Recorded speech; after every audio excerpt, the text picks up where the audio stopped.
In India, the term tricolor almost always refers to the Indian national flag. The flag is based on the Swaraj flag, a flag of the Indian National Congress designed by Pingali Venkaiah.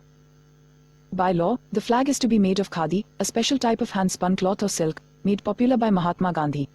The manufacturing process and specifications for the flag are laid out by the Bureau of Indian Standards. The right to manufacture the flag is held by the Khadi Development and Village Industries Commission, who allocates it to regional groups. As of 2009, the Karnataka Khadi Gramodyoga Sanyukta Sangha has been the sole manufacturer of the flag. Usage of the flag is governed by the Flag Code of India and other laws relating to the national emblems. The original code prohibited use of the flag by private citizens except on national days such as the Independence Day and the Republic Day. In 2002, on hearing an appeal from a private citizen, Naveen Jindal, the Supreme Court of India directed the Government of India to amend the code to allow flag usage by private citizens. Subsequently, the Union Cabinet of India amended the code to allow limited usage. The code was amended once more in 2005 to allow some additional use, including adaptations on certain forms of clothing. The flag code also governs the protocol of flying the flag and its use in conjunction with other national and non-national flags. Design and construction details. According to the Flag Code of India, the Indian flag has a width-height aspect ratio of 3:2. All three horizontal bands of the flag are equally sized. The Ashoka Chakra has 24 evenly spaced spokes.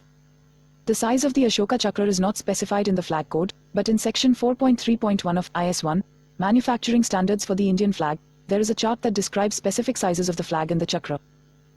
Both the Flag Code and IS-1 call for the Ashoka Chakra to be printed or painted on both sides of the flag in navy blue.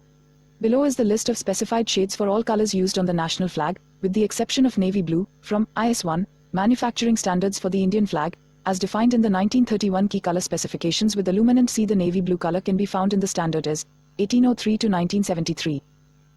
Note that the values given in the table correspond to key 1931 color space.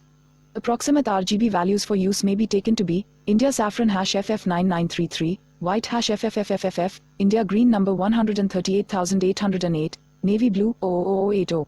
Pantone values closest to the SA 130U, white 2258C and 2735C.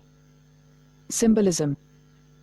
Gandhi first proposed a flag to the Indian National Congress in 1921. The flag was designed by Pingali Venkaiah. In the center was a traditional spinning wheel, symbolizing Gandhi's goal of making Indians self-reliant by fabricating their own clothing, between a red stripe for Hindus and a green stripe for Muslims. The design was then modified to replace red with saffron and to include a white stripe in the center for other religious communities, and provide a background for the spinning wheel. Subsequently, to avoid sectarian associations with the color scheme, the three bands were assigned new meanings: courage and sacrifice, peace and truth, and faith and chivalry respectively. A few days before India became independent on the 15th of August 1947, the specially constituted Constituent Assembly decided that the flag of India must be acceptable to all parties and communities. A modified version of the Swaraj flag was chosen. The tricolour remained the same: saffron, white and green. However, the charkha was replaced by the Ashoka Chakra, representing the eternal wheel of law. The philosopher Sarvapalli Radhakrishnan, who later became India's first vice president and second president, clarified the adopted flag and described its significance as follows. Bhagwa, or the saffron, denotes renunciation or disinterestedness. Our leaders must be indifferent to material gains and dedicate themselves to their work. The white in the center is light, the path of truth to guide our conduct. The green shows our relation to soil, our relation to the plant life here, on which all other life depends. The Ashoka Chakra, in the center of the white, is the wheel of the law of Dharma. Truth or Satya, Dharma or virtue, ought to be the controlling principle of those who work under this flag. Again, the wheel denotes motion. There is death in stagnation. There is life in movement. India should no more resist change, it must move and go forward. The wheel represents the dynamism of a peaceful change. History. A number of flags with varying designs were used in the period preceding the Indian independence movement by the rulers of different princely states. The idea of a single Indian flag was first raised by the British rulers of India after the rebellion of 1857, which resulted in the establishment of direct imperial rule. The first flag, whose design was based on Western heraldic standards, was similar to the flags of other British colonies, including Canada and South Africa. Its red field included the Union Jack in the upper left quadrant and a Star of India capped by the royal crown in the middle of the right half. To address the question of how the star conveyed Indianness, Queen Victoria created the Knight Commander of the Order of the Star of India to honor services to the empire by her Indian subjects. Subsequently, all the Indian princely states received flags with symbols based on the heraldic criteria of Europe, including the right to fly defaced British red ensigns.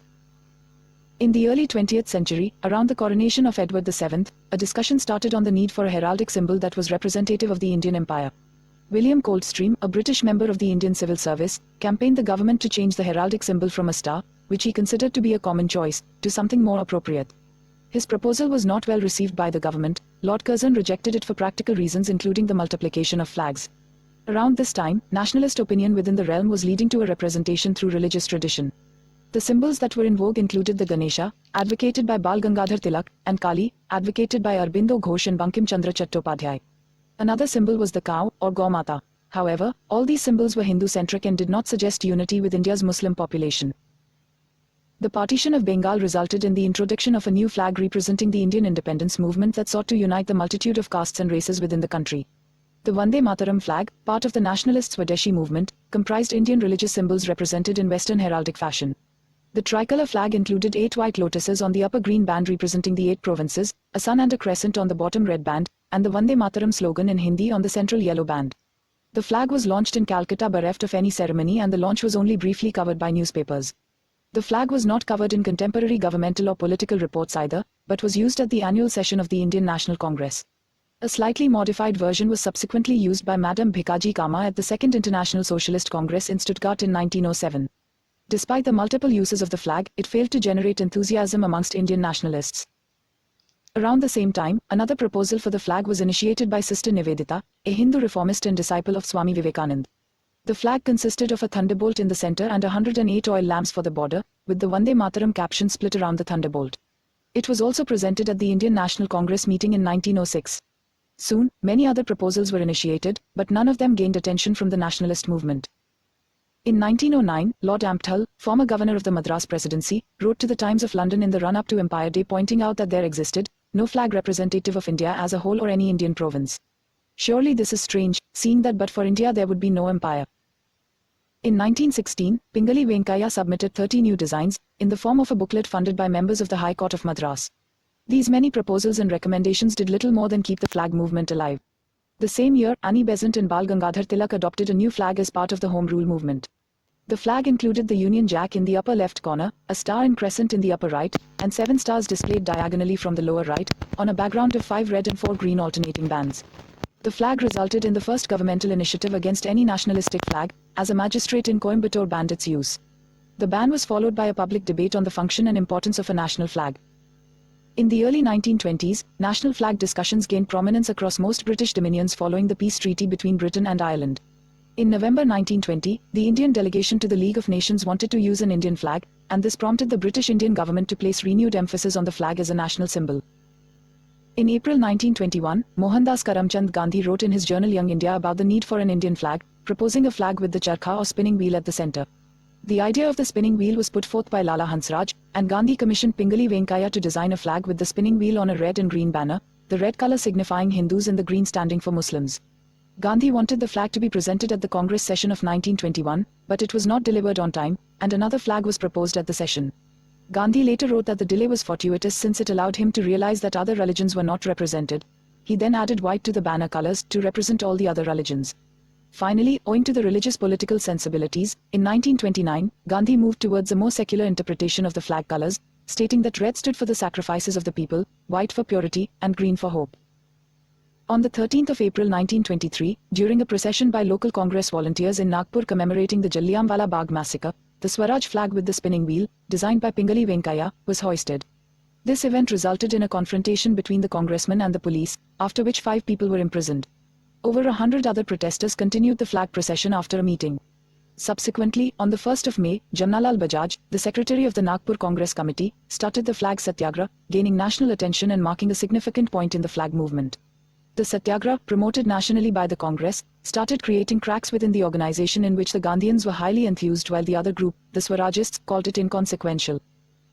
Finally, at the All India Congress Committee meeting in July 1923, at the insistence of Jawaharlal Nehru and Sarojini Naidu, Congress closed ranks and the flag movement was endorsed. The flag movement was managed by Sardar Vallabhbhai Patel with the idea of public processions and flag displays by common people. By the end of the movement, over 1,500 people had been arrested across all of British India. The Bombay Chronicle reported that the movement drew from diverse groups of society including farmers, students, merchants, labourers and national servants. While Muslim participation was moderate, the movement enthused women, who had hitherto rarely participated in the independence movement. While the flag agitation got its impetus from Gandhi's writings and discourses, the movement received political acceptance following the Nagpur incident. News reports, editorials and letters to editors published in various journals and newspapers of the time attest to the subsequent development of a bond between the flag and the nation. Soon, the concept of preserving the honor of the national flag became an integral component of the independence struggle. While Muslims were still wary of the Swaraj flag, it gained acceptance among Muslim leaders of the Congress and the Khilafat movement as the national flag. Detractors of the flag movement, including Motilal Nehru, soon hailed the Swaraj flag as a symbol of national unity. Thus, the flag became a significant structural component of the institution of India. In contrast to the subdued responses of the past, the British Indian government took greater cognizance of the new flag and began to define a policy of response.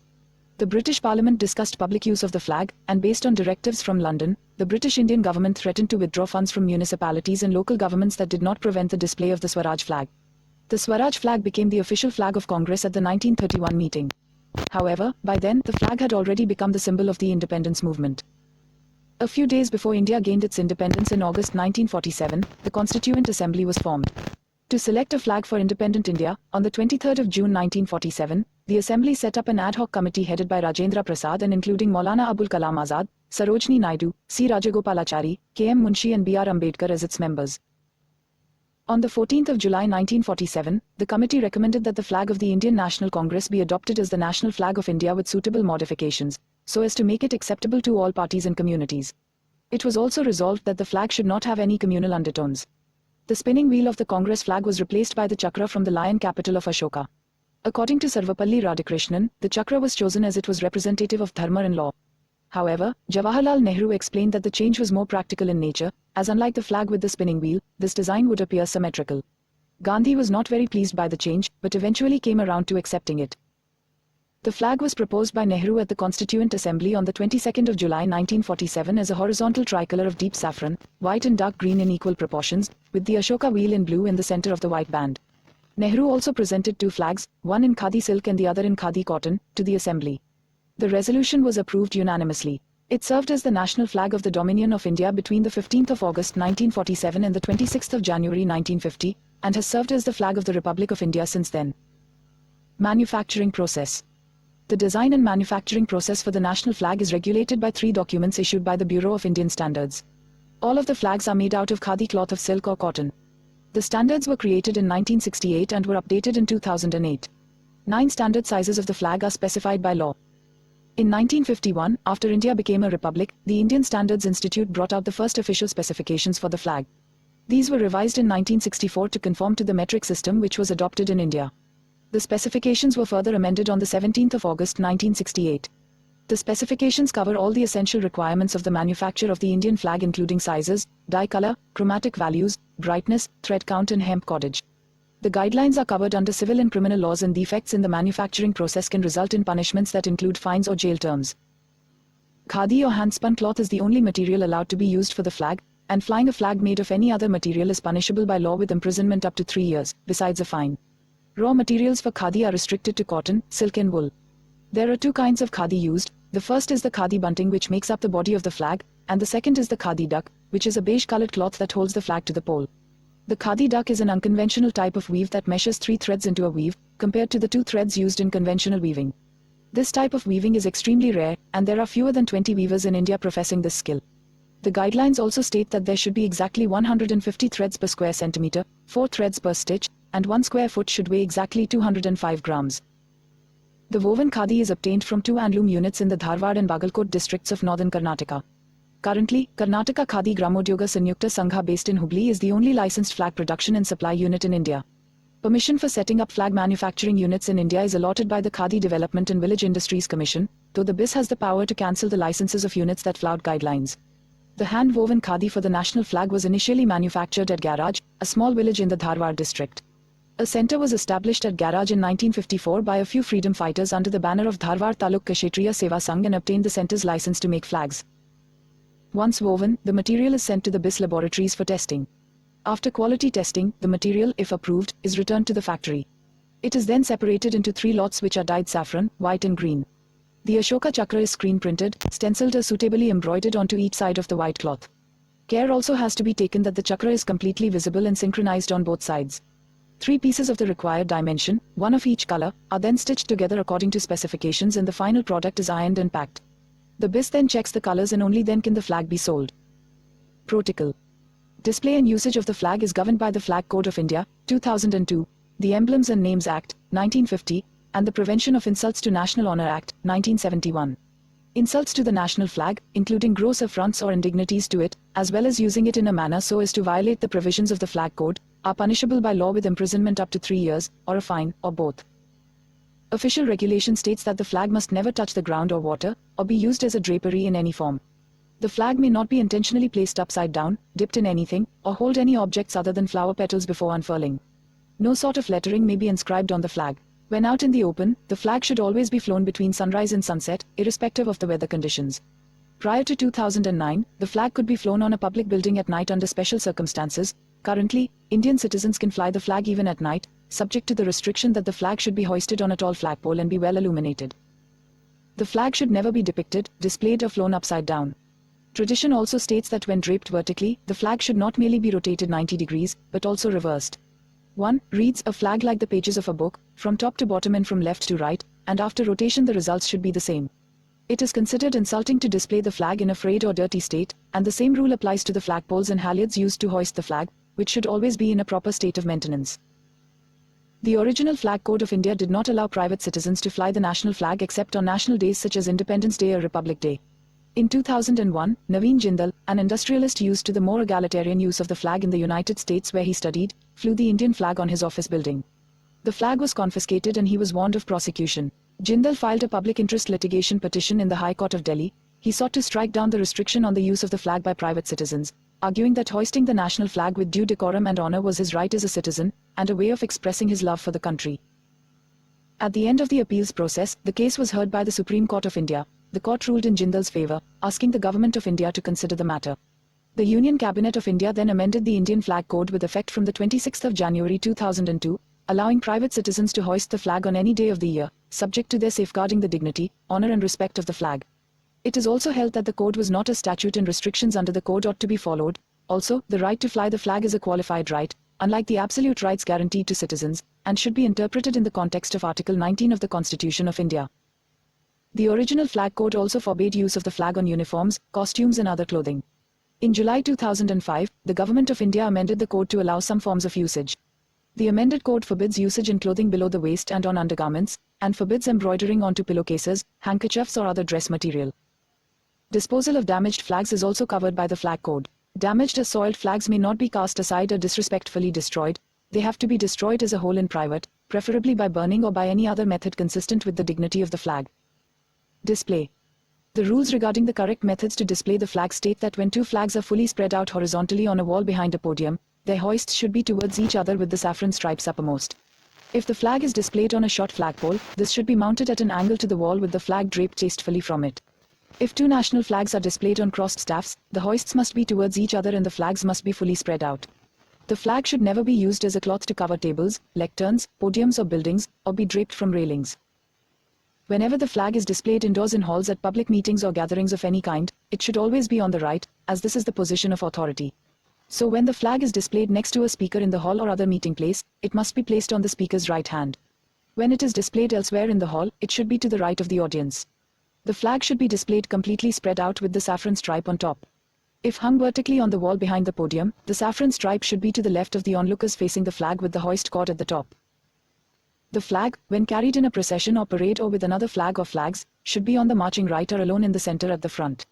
The flag may form a distinctive feature of the unveiling of a statue, monument or plaque, but should never be used as the covering for the object. As a mark of respect to the flag, it should never be dipped to a person or thing, as opposed to regimental colors, organizational or institutional flags, which may be dipped as a mark of honor. During the ceremony of hoisting or lowering the flag, or when the flag is passing in a parade or in a review, all persons present should face the flag and stand at attention. Those present in uniform should render the appropriate salute. When the flag is in a moving column, persons present will stand at attention or salute as the flag passes them. A dignitary may take the salute without a headdress. The flag salutation should be followed by the playing of the national anthem. The privilege of flying the national flag on vehicles is restricted to the President, the Vice President or the Prime Minister, Governors and Lieutenant Governors of states, Chief Ministers, Union Ministers, Members of the Parliament of India and State Legislatures of the Indian States, Judges of the Supreme Court of India and High Courts, and flag officers of the Army, Navy and Air Force. The flag has to be flown from a staff affixed firmly either on the middle front or to the front right side of the car. When a foreign dignitary travels in a car provided by government, the flag should be flown on the right side of the car while the flag of the foreign country should be flown on the left side. The flag should be flown on the aircraft carrying the president, the vice president or the prime minister on a visit to a foreign country. Alongside the national flag, the flag of the country visited should also be flown. However, when the aircraft lands in countries en route, the national flags of the respective countries would be flown instead.